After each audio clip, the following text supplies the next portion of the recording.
Perang dagang industri semikonduktor antara Amerika Serikat dan China dapat menjerat Korsel dalam kebingungan, karena harus memutuskan apakah akan mendukung sekutu terdekatnya yaitu AS, atau merangkul peluang ekspor menguntungkan yang ditawarkan China, yang merupakan mitra dagang utamanya.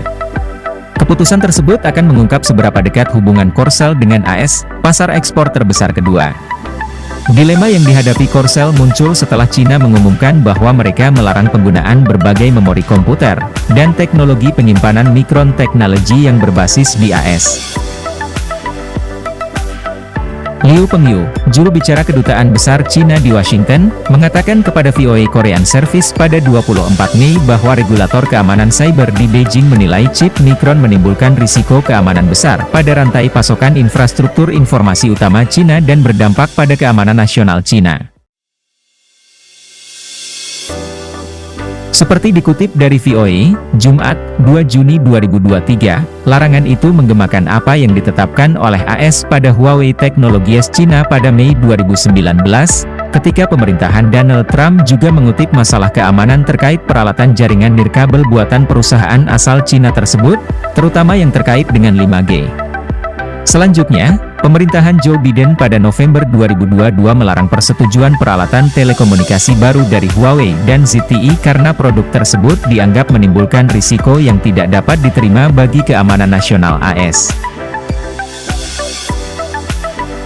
Selanjutnya, pemerintahan Joe Biden pada November 2022 melarang persetujuan peralatan telekomunikasi baru dari Huawei dan ZTE karena produk tersebut dianggap menimbulkan risiko yang tidak dapat diterima bagi keamanan nasional AS. Perwakilan pemerintah AS Mike Gallagher yang merupakan Ketua Partai Republik dari Komite Seleksi DPR tentang persaingan strategis antara Amerika Serikat dan Partai Komunis Cina, telah meminta Korsel untuk bertindak dalam pencegahan terisi kembalinya celah pasar yang ditinggalkan oleh Micron. AS telah berusaha memblokir akses China ke teknologi yang dibutuhkan untuk membuat chip canggih yang dapat digunakan untuk memodernisasi militernya. Chip Micron digunakan oleh industri di China yang merakit barang elektronik konsumen seperti smartphone. Meskipun pemerintah Beijing mendanai pengembangan chip canggih buatan dalam negeri, seperti yang digunakan dalam aplikasi kecerdasan buatan, pembuat chip Cina, untuk saat ini, memproduksi produk yang lebih sederhana, seperti yang digunakan pada peralatan rumah tangga. Keputusan Korsel tentang apakah akan menghalangi pembuat chip teratasnya, seperti Samsung atau SK Hynix untuk menjual chip ke China dapat menunjukkan seberapa dekat hubungan Presiden Korea Selatan Yoon Suk Yeol dengan AS. Ini tentu akan menjadi ujian untuk melihat apakah Korsel dan sekutu lainnya bersedia mendukung kebijakan AS yang dirancang untuk memperlambat pertumbuhan teknologi China, kata Andrew Yeo, Ketua SK Korea Foundation di Studi Korea di Brookings Institution.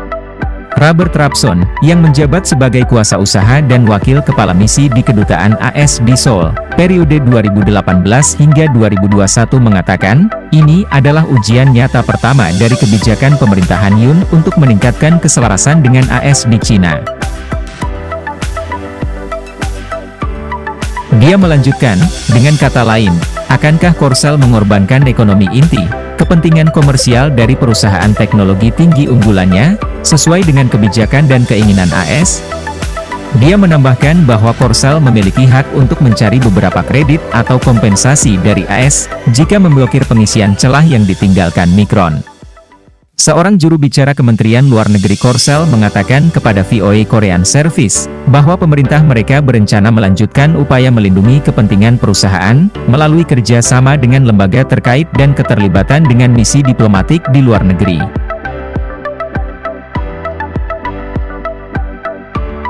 Korsel mengirimkan 55% dari ekspor semikonduktornya ke China tahun lalu, bahkan ketika ekspor semikonduktornya telah mengalami penurunan tajam sejak Agustus 2022, menurut laporan Bank Korea, yang dirilis pada hari Selasa, dikutip oleh Business Korea.